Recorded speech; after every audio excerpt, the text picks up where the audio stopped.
Good morning. Welcome to oral argument session here at the 5th District Court of Appeal. As the Marshal said, my name is John Harris, joined on the panel this morning by Judge Eisnagel and Senior Judge Rick Orfinger. The proceedings today are being live streamed, broadcast on YouTube. Please keep that in mind. If you have any electronic devices on you, please go ahead and turn those off or silence them at this point so the proceedings are not interrupted. Each side's going to be given 20 minutes. The appellant, you can reserve as much of that as you would like for rebuttal. The default is set at 5 minutes. If you want something other than that, please let me know. First case on the docket today, Groveland Partners versus City of Groveland. Whenever you're ready, sir, you may proceed. May it please the court, my name is Tucker Bird, and I represent the appellant, Groveland Partners. Your Honor, I would reserve 5 minutes for rebuttal, please. You got it. His name was Wesley Newcomb Hofeld. The name may not be familiar to you, but his legal scholarly work in the early 1900s would be. He pioneered the legal thought about the multitude of property rights inherent in real property, which was popularized by the metaphor we all learned in law school, the proverbial bundle of sticks. Now, over time, the protection of property rights has been a hot topic, one which led eventually to the enactment of the Byrd-Harris Act, Chapter 70. And over time, that act has evolved to afford property owners increasingly more protections from government-imposed inordinate burdens, i.e. takings. Here, my client, Groveland Partners, lost some of the sticks in its bundle when the City of Groveland amended the comp plan on October 18, 2010, to restrict certain development on my client's property. My client presented a claim years later on September 9, 2019, to which the city responded with an offer.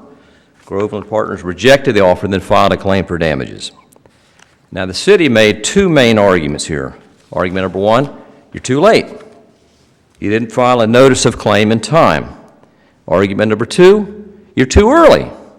The plan has not been first applied to you. So to turn a phrase, it was kind of a damned if you don't, damned if you do argument. Now, the court dismissed the action with prejudice on argument number one, finding the lawsuit barred because the notice of claim had not been submitted within 1 year of the comp plan amendment. This ruling we submit should be reversed as error. The legislature created a mechanism for handling Byrd-Harris claims for the loss of sticks from an owner's bundle. And the first step in the process, of course, is that no action can be brought until the owner exhausts what they call the pre-suit claims process. After that, a statute of limitations would apply. The claims process requires a claim to be presented within one... Can I ask you a question? Yes, sir. You said after the claims process, the statute of limitations applies. So if you never file a claim, is it your argument that the statute of limitations never begins to run? I think that would be a logical conclusion because you can't file an action until you exhaust the claim. They have to happen in sequence. And that, of course, is statutory. You have to present the claim first. And the reason is real simple, to give the city, or in this case the city, an opportunity to settle the matter. I mean, think about it in the context of the medical malpractice statutory scheme where you've got to give pre-suit notice to the doctor, and then only then can you file the suit. Are you suggesting that the statute of limitations would never run if they cut off your wrong leg and you wait 5 years to give your pre-suit notice, the statute of limitations never runs on that?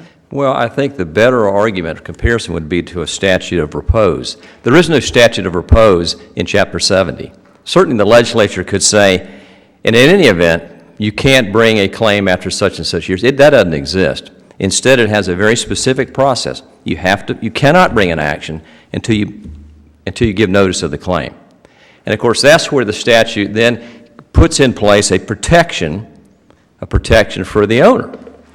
Now, there is a bar process for filing a notice of a claim. And the statute says, well, you can be barred, and it refers to it as a claim period accrual, which is sort of an unusual turn of phrase, but it says the claim period will run out a year from either a denial of an application, which did not occur here, or the more typical process, which is a clear and unequivocal burden occurs, the taking occurs, and the city provides what we call the Burt-Harris notice. That starts That's all under the current version of the statute, right? under the 2011 version. That's correct. And that's really where this case Prior centers. version of the statute didn't have any notice requirement, right? It did not. But this legislature on July 1 of 2011 added a special protection for property owners, realizing that the prior statute, I'm going to call it the 2010 version, it was actually adopted, I think, in 2008. It had this sort of amorphous argument about what was readily ascertainable, and I think the legislature was trying to clear things up by establishing a bar date. You're going to be barred if you don't give a notice of the claim, the prerequisite for filing a lawsuit, within 1 year of either denial of an application or receiving the Burt-Harris notice. So the answer to the question in this case, did the court commit error, really centers on which version of the statute applies. The city, of course, and by the way, in the 2011 statute, the notice, the Burt-Harris notice, that's the sine qua non of due process. That's what the statute was designed to say, look, you've got to tell somebody when they've lost some of the sticks in that bundle. The city argues that the 2010 version applies, which does not have the notice, Your Honor. And the city focuses on whether or not the 2011 statute applies retrospectively. The disagreement centers on the language in the legislative notes, it's called Note 2 in the statute, about what the legislature meant when it says the amendments made by this act apply prospectively only. But it doesn't stop there. And not apply to any claim or action filed under Chapter 70001, Florida statutes, which is pending on the effective date of this act. The city fixates on the word prospectively, but ignores the rest of the phrase. And if you look at it, how to really interpret it, the statute would apply to actions filed prior to July 1 because they wouldn't need notice. They're already in a lawsuit. Similarly, the statute would not apply to claims presented or filed prior to July 1. Again, the property owner is obviously aware of a problem. It's initiated the process. And we do know that the legislature intended to accept from the notice protections in the 2011 version, because the only types of incidents where they are expressly accepted from 2011 are where the claims are pending. I mean, pending again is a operative word there. And we can also logically conclude from this that situations other than pending claims or actions were intended to be protected by the additional notice protections of the 2011 version, because if the legislature wanted to exclude all takings prior to July 1, it could have simply said that. Or... Counsel, isn't that what it said?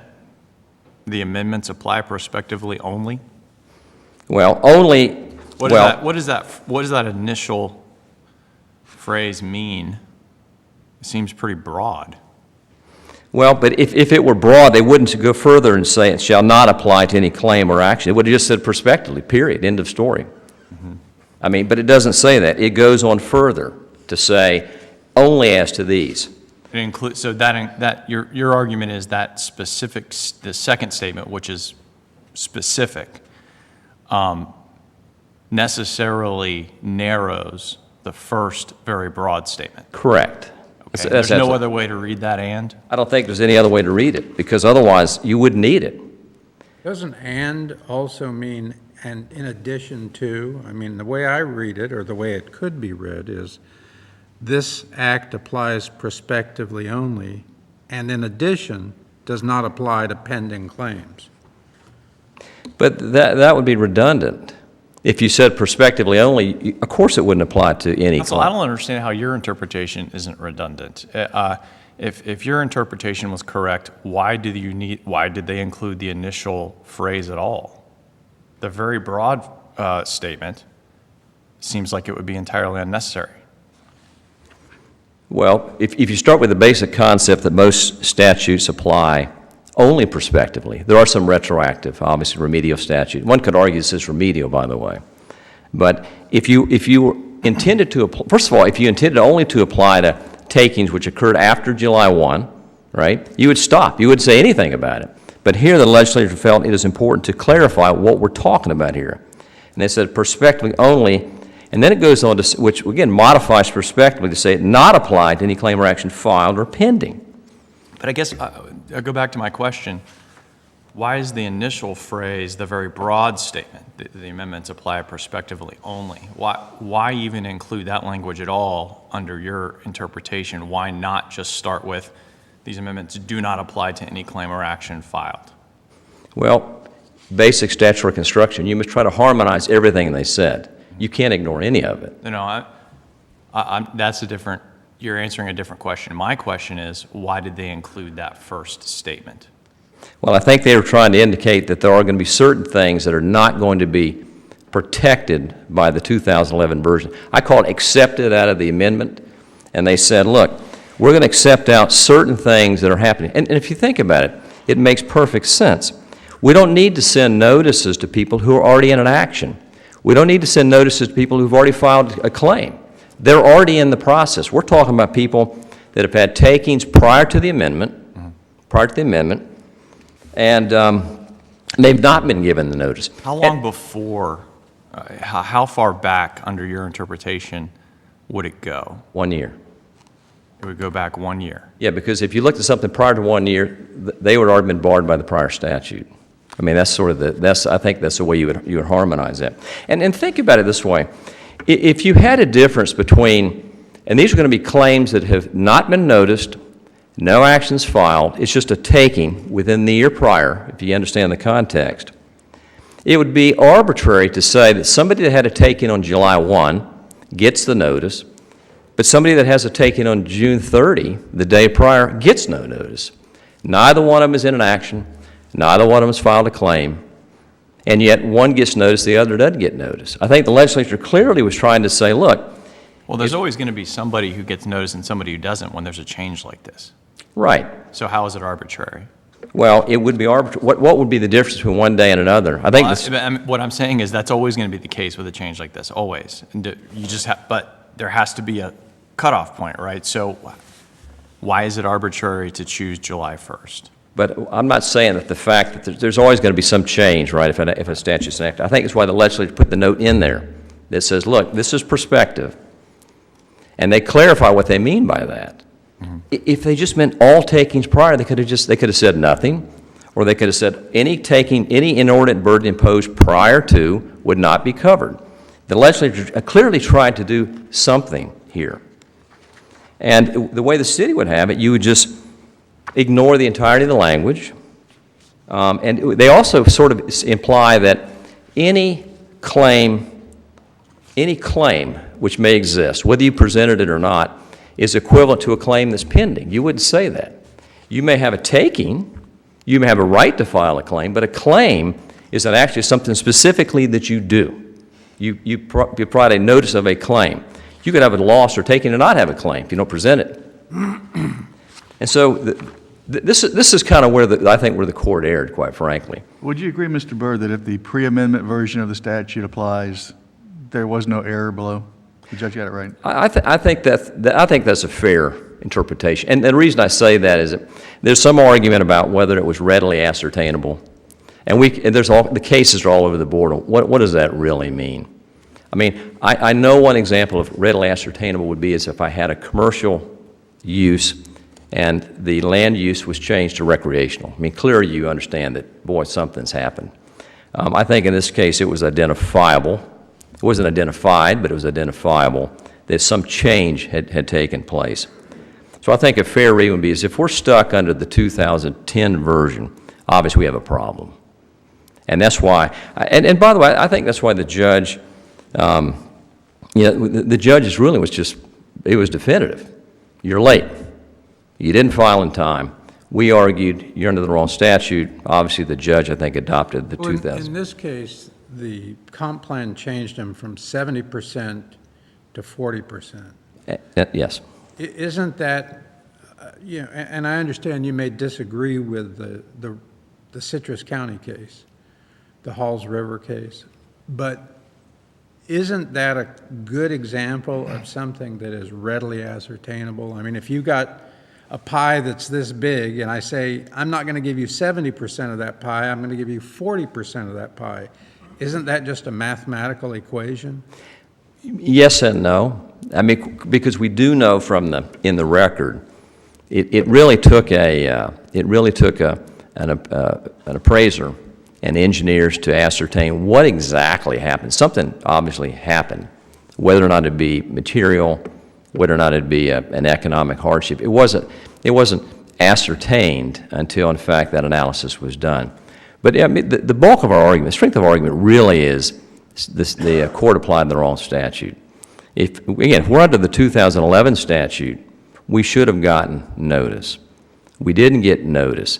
And the whole purpose of the amendment was to protect people. Counsel, I'm trying to sort of get my head around your argument for your interpretation of the statute. So the amended statute, the 2011 version says, hey, look, the accrual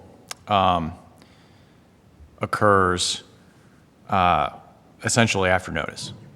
You have 1 year after notice, correct? That's the bar date time period begins, yes. Yes. So basically your 1 year starts running upon notice. So essentially, under your interpretation, how far back would you go to sort of a new ordinance, right?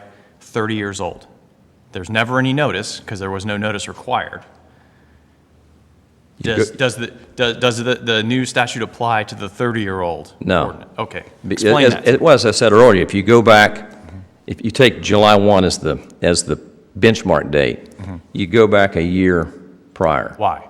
Why? Because the statute in effect at that time said you had 1 year. Let's assume it's readily ascertainable, of course.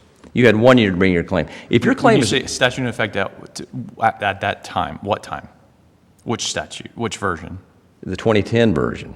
Okay, so You had 1 year from a readily ascertainable event to bring your claim. If your claim is already barred, you're barred. Okay. We're talking about claims less than a year prior to July 1, which are not in an action, where no notice of claim has been filed. It's just a taking has occurred. So your argument is, what if the legislature had said, and this applies retroactively to everything? Well, then... You'd still be barred on the 30-year-old? No, I don't think so. Well, wait a minute. I'm not sure that adds up, counsel. No, I think if You're it's... barred on one, but not the other. No, but if it's barred, it's barred. It's like the statute of limitations. But if the legislature said, hey, this thing is retroactive, then you're saying that it wouldn't be barred. I think if it's already barred, it's barred. Okay. I've never seen a situation where a statute was made retroactively and you've already lost your trial, for example, where all of a sudden you get a new trial. To my knowledge, I've never seen that. Okay. I think once you're out, you're out. But in this case, this claim was not barred by July 1 when the statute changed. What if it was one of those 30-year-old claims that wasn't clear enough to be barred yet, right? Because there was it was a little bit squishy before the 2011 version of the statute, right? So what if it was one of those claims? Well, that's a 30 years ago? Honestly, I don't know. I don't know. I mean, I understand the question. If it's not readily ascertained... Isn't that relevant to what is a reasonable reading of this provision of the statute? I don't think so, no, with all due respect. I think statute says what it says. How you would deal with that situation, I don't know. I mean, if it's not readily ascertainable, the only way it could be ascertained... Under your interpretation of Section 2 here, how would you deal with that situation, the 30-year-old? Well, fortunately, that's not our situation here. I know I don't mean to be flippant about it. I'm asking you to answer the question for me, because look, the statute, as we interpret it, has to apply to all sorts of scenarios, right? So how would you apply it? Well, in theory, it could be brought still. If you listen to what and read what they said. Under your interpretation of Section 2, it definitely could be brought still, right? The 30-year-old. I think in theory, yes. If it's not clearly ascertainable, right, has not been barred, has not been denied, you have a property owner who's just sitting there going, boy, I didn't know that. Now, so in such a circumstance, the court would have to essentially analyze both statutes, right? Would have to say, okay, let's go look at the 2010 version and let's argue and analyze whether it's barred under that. And then if the answer is no, it's not barred, then we would go to the 2011. Is that sort of how the analysis would go? Not in this case. No, because- I know, but- Right, I think if one were going to look at it in the abstract, and you... No, the ha- very specific example of Well, 30-year-old claim. But you're talking, if you said, well, so what about claims that were more than a year prior to the statutory change, that had not been barred because it was clearly ascertainable, and a denial? The bar date hasn't run. In theory, yeah, you'd have to say, boy, that might still be viable. Now, should the legislature plug that hole? I don't know. This case, this specific case, it had not been barred by the time the statutory change took place. And I think the legislature was very clear. By the way, the note was intended to communicate something other than typical, hey, this is prospectively only. I think the legislature was trying to say, look, we're going to knock out things where they clearly have been given notice. There's no question that the bent has been towards giving some notice, right, to more and more notice to property owners. And I see I have eroded my rebuttal time, so Yes, Mr. Byrd, you have.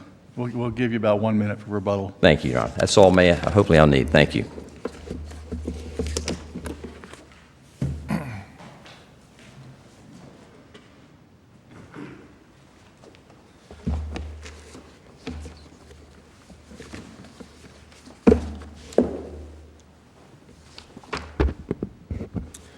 May it please the court.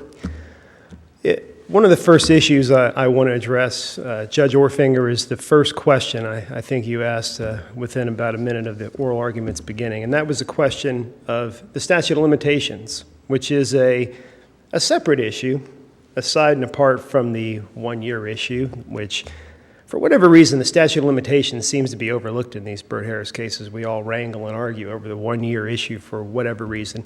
But the Wendler, the Wendler case of this court is actually quite clear in directing that the 4-year statute of limitation runs from the date of the alleged inordinate burden action by the government. Here, that would be the October 2010 Comprehensive Plan Amendment. Of course, we moved to dismiss based on several grounds, among them the one-year requirement for presentation, mootness, statute of limitation, bona fide valid appraisal not being provided. It is correct that the trial court judge ruled on the one-year issue alone and did not offer a ruling as to the other issues. But I think, and I would maintain, that indeed the statute of limitation here, the 4-year statute of limitation ran, and therefore the claim here would have been or was untimely.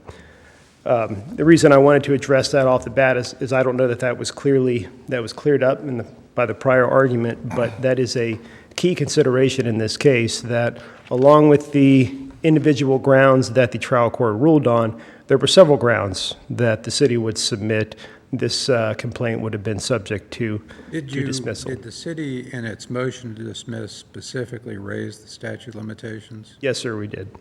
Specifically raised that and argued it amongst the, I believe, 5 other grounds that were raised. The trial court ultimately simply ruled on the one-year presentation issue and offered that in the court's order.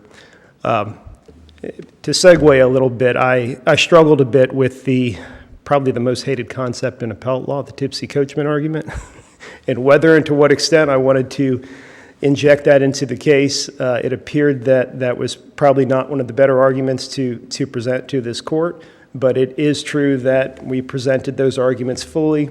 They were argued at the motion to dismiss hearing, but the court did not reach any rulings, did not make any findings, et cetera, as to that argument, only found and ruled as to the individual, the one-year presentation argument. The facts seem to be, obviously the facts, it's fair to say, aren't in dispute because we accept the facts as true for purposes of a motion to dismiss. The regulation at issue here was enacted in October 2010. It provided a very clear and very specific land use change from Green Swamp commercial from State Road 50 commercial to Green Swamp commercial. Went from 70% ISR to 40% ISR. I would submit to the court that this is indeed a crystal clear or readily ascertainable change in land use allowance, which has been discussed, of course, in the Citrus Halls, or the River Halls case, also trying to think of the other case, I'm sorry, not the Wendler case, that was the case with the historic district. Groveland Partners never submitted an application to the city to develop for when they bought the property. So why- Yes, sir. Why not just say the amendments made by this act apply prospectively only, period? Well, I think the simplest analogy that I could come up with in terms of considering the 2011 amendment is if it were a change, for example, in the NFL to a rule, and perhaps it's made in the middle of the season, perhaps it's made while games are in progress, and if I'm the rules office, I want to say this act applies, this rule applies to future games, but I want to make clear for everyone that if there are any games going on right now, there may be some confusion as to whether old rule applies only in the first half, new rule applies in the second half. This is the legislature or the rules office saying, no, this only applies to future games. And any games that are going on right now, this doesn't apply to. Because in an analogous situation here, the claim accrued upon enactment of the act that ostensibly would have inordinately burdened Groveland Partners. That is in October 2010 when the comp plan went into effect. That's what activated their duty to offer a one-year presentation in the claim based on this court's prior precedent in the Citrus Halls case. So I think that's why they included that in there, because otherwise it may be redundant to have prospectively and doesn't apply to games in progress. But I think as I read it, logically, it would seem to make it crystal clear that any games in effect right now, that is, any claims that have accrued, but we're in the midst of the pre-suit activation period, requirement period, when things might get a little fuzzy for the trial court judges, we're going to clarify that in addition to, and, they don't apply to cases, games in effect that are going on right now. That's how I would read that. But I would agree, I don't know how we get around the word prospectively to say this applies to a claim that accrued a year earlier. Now, as we've argued in our brief, and I think we've been accused of trying to make conflicting arguments where we say we're too late, or we say they're too late, but then we also say they're too early. That's really not what we've said. We've said that whether we apply the pre-2011 amendment version of the act that was in effect from 95 to 2011, or the post-2011 version, either way, their claim is still unripe. Either way, they fail the one-year presentation requirement. Excuse me. Let me say it like that. If we look before the amendment, it was readily ascertainable. That's pretty clear under the Citrus case, and they didn't present their claim within a year. They say now that they agree that, well, if we're talking pre-2011, they agree that, yeah, the claim probably was rightfully dismissed. That's actually different than what they argue in their briefs. In their briefs, they argue, well, this wasn't readily ascertainable. What we've argued is that, okay, let's accept for a moment that it wasn't readily ascertainable. If that were the case, then we're into the realm of the MH Profit case, where in order to ripen a claim, you have to present an application, and that application... argument below that the impact was not readily ascertainable? I'm sorry, sir, I didn't... Did they make that argument below, that the impact was not readily ascertainable? No, they didn't. And that's something we point out in the briefs. For purposes of today, I wouldn't pound them on that, but I would say that that is correct.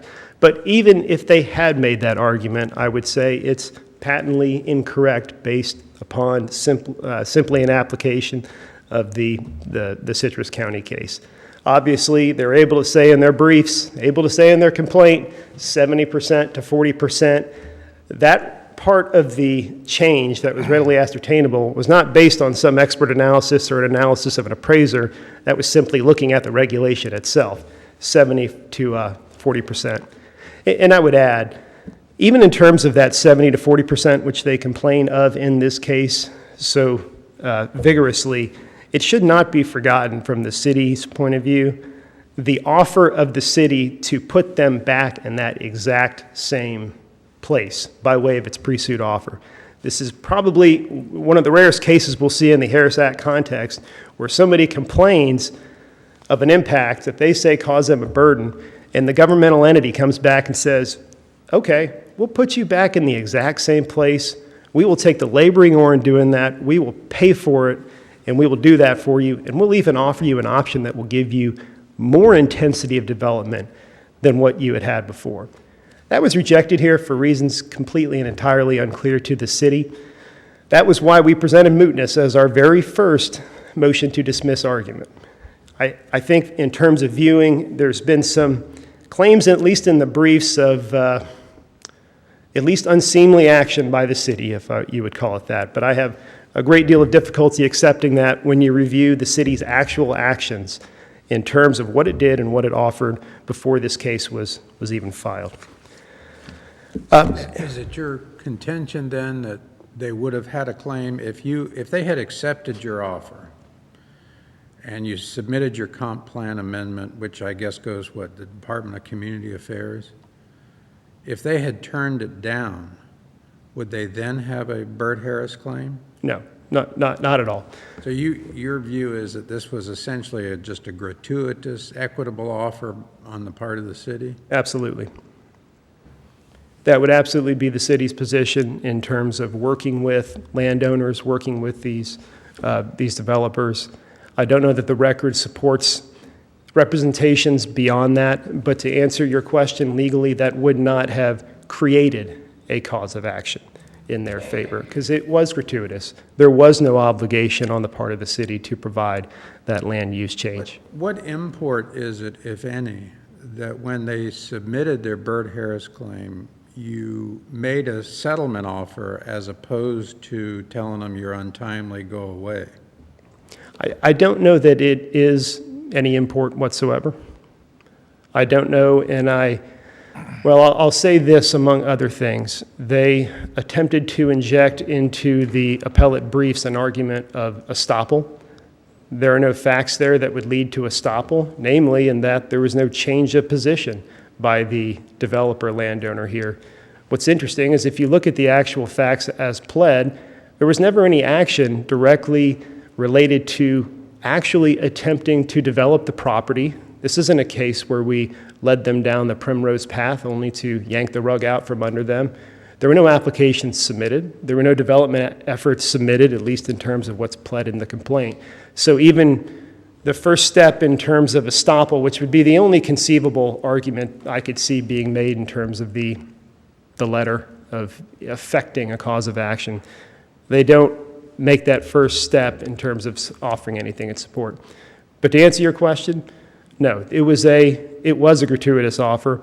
If that offer were never made, and even if it was the good old pound sand response, they would not in any further extent had a cause of action here under the Burt Harris Act. The argument seems to be, okay, was the pre-2011 amendment applicable, or was the post-2011 amendment applicable? Version of Burt Harris Act, that is. I think that argument can be a little dangerous in presuming, which the city would entirely contest, that if we're in the realm of the post-2011 amendment version, that affects anything. The 2011 amendment seems to have come about because of some of the tension between the Citrus County case of this court and the MH Profit case. And the 2011 amendment seems to have melded those two standards together in a workable fashion.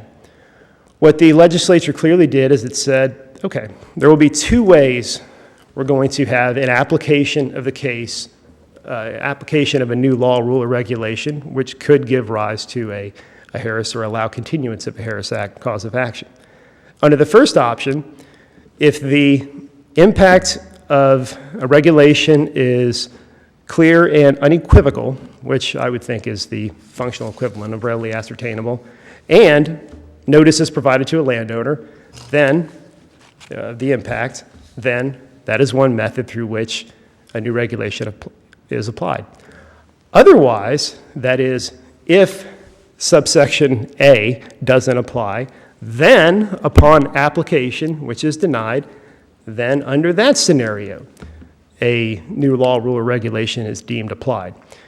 What has been misstated, and I believe, and I don't say this in the nefarious way, but misrepresented and misargued to the court, is that there has been created a notice requirement on the part of a governmental entity. There is no notice requirement in that subsection A, paren 1. That is simply a method or a manner through which, if a governmental entity wants to provide or create an application of a new law, rule, or regulation upon its enactment, a governmental entity has an option to send this notice. But if it doesn't send this notice, then the only way an application, or excuse me, a regulation will be deemed applied is if the landowner applies for development of some kind and that's rejected. And if there's no application for that development permit, when does the statute of limitations begin? The statute of limitations would begin under Wendler upon the 4 years upon the enactment of that act, that new law or regulation. No matter which version of the statute? Under controlling precedent, that would seem to be the case. There is no, under section 70.001, there's no specific provision for or statement as to what the statute of limitations is, so I would suggest to the court that Wendler would still apply. Now, I would concede that under the post-2011 amendment version of the Act, put aside the statute of limitations, and I think there are some questions about this. The question is then prospectively, okay, if you're a governmental entity and you never provide that notice, are you at risk of having 5, 8, 10, 12 years, putting aside statute of limitations, somebody come along, apply, have an application denied, and then they could say, well, I now have a Burt Harris Act claim that's available to me with regard to a regulation that was passed 8, 5, 9 years ago. I would say that's a potential risk for a governmental entity if they don't provide that notice. But let's come back to the statute of limitations, and let's assume that we're under the 2011 revision. City takes some action that is adverse to the property owner's property rights. If the city does not give notice, what is your view on when the statute of limitations, presumably if the city gives notice, they've got a year to bring their Burt Harris claim or else they're out of luck. If the city does not give notice, in your mind, when does the statute of limitations begin to run? Upon the, again, applying the Wendler case, upon the enactment of the action that's... So your argument would be then that they have 4 years from the enactment of the ordinance or comp plan amendment, whatever it is, to bring an action or they're barred, Yes, sir. regardless of whether the city does or does not give any notice. Yes, sir. Applying Wendler, that would be the case. And one point I think needs to be clear, and I know the court is aware of this and the law is clear, but reading through the briefs of the other side, the argument is repeatedly asserted that no notice was provided, required statutory notice, or various terms are used to describe that. I think it should be recalled that when comp plan amendments are made, when zoning regulations are passed, when ordinances are considered, there are various forms of notice that's required to the public for public meetings, particularly with regard to comp plan amendments. So it is fundamentally misleading and incorrect to argue that notice wasn't provided, nobody knew what was happening, and that this was something that Groveland Partners would have been in the dark about. That's not, our defensive position is not based on that, but that is a fair thing to be said and to be rebutted in terms of the arguments that are made. But to answer your question again, yes, applying Wendler, it would go based upon the statute of limitations, 4 years based upon when the inordinate burden, the action that allegedly inordinately burdened property was enacted. Here, that would have been in 2010. Going back again to in the few moments I have here, to the post-amendment version, two methods through which something may be applied. What is clear, again, here is that neither of those, even if we're in the world of post-2010 amendment, neither of the two applications as applied application options applies here and has been satisfied. Going to the second part, there's been no written request and no denial. Going to the first part, as they fully acknowledge and argue in their behalf, there was no notice provided by the city. They think that acts as some form of sword to be used against the city.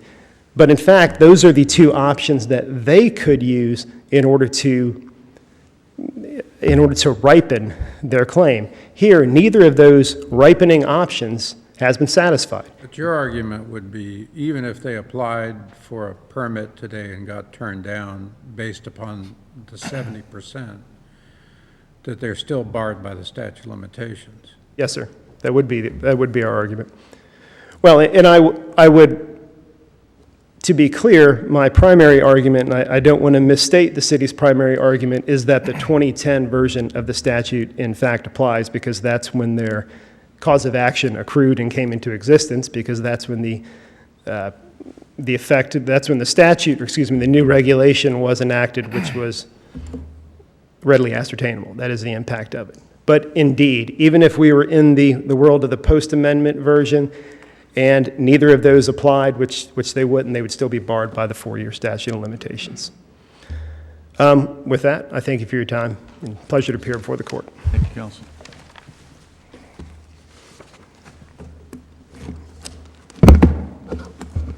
All right, Mr. Byrd, we'll give you about 1 minute rebuttal. Thank you, Your Honor. I'll be brief. First of all, with respect to statute of limitations argument, if in fact their reading were correct, a city would be foolish to ever send out a Byrd Harris notice. Pass a law, sit tight, wait for 4 years, and then just wash your hands of it. If the legacy of this case is they don't have to send a notice in that situation, then you may as well not have a Byrd Harris Act at all. Secondly, they make the argument which I said they were going to make, which is they try to equate the accrual of the claim period, which leads to the bar date, with the accrual of the claim itself. They're not the same. In fact, you don't have a claim unless you present the claim. You may have a right, you may have a taking, you may have an inordinate burden, but the truth of the matter is that, in fact, they're not one and the same. In fact, the statute says filed, a claim filed, or action filed. Third, this whole concept of the NFL analogy, the truth of the matter is we haven't been kicked off yet. We're not in the middle of a game. There's been no kickoff. Counsel, I have two questions. Wendler did not interpret the 2011 version of the statute, did it? No, sir. Okay. As far as the NFL analogy, I thought that was fun, but how helpful it is, I don't know, but it was fun, right? So, but under your interpretation of Section 2, you have a claim on June 30. You know you have a claim. Under your interpretation, you simply manipulate, right, the statute, and you just hold it until after July 1st so that you get the benefit of, maybe you have a claim for a lot longer than that, and you just hold it and say, well, we'll file it on July 2nd. Is that correct? Well, I disagree with the manipulation, but I understand the example. Well, to the extent that that's manipulation, I mean, right? So is that possible? What could counsel then do that? Essentially choose the statute that they're going to go under? No, I don't think they can choose it at all. Well, by filing, right? The filing date, they can certainly decide when they're going to file it. Well, but the legislature contemplates. The whole point is to provide some protection for the owner and some certainty for the city, obviously. What the statute has evolved to is, look, you got to give them the notice to let them know that something's happened. And by the way, the notice is no piece of cake. You know, once they give you that notice, you got 1 year. That is a bar date. It's not an entitlement date. It's a bar date. That's why I say, look, the statute, when they passed it, they said, look, we've got to take care. We're going to have a group of people in the year prior, in theory. How are we going to deal with them? If they've already got a claim filed pending, don't worry about them. They're in the game. If they haven't filed anything, what do we do about them? Well, and it creates a mechanism. And by the way, nothing says you can't file a claim before you get notice, because we did it here. We took the initiative. Now we're going to be punished for that. I guess, according to the city. That answer your question, Judge Eisnagel? All right, thank you both very much. Well-argued, well-briefed case. All right, thank you. The next case is scheduled to begin at 10 o'clock. We'll be in recess until then.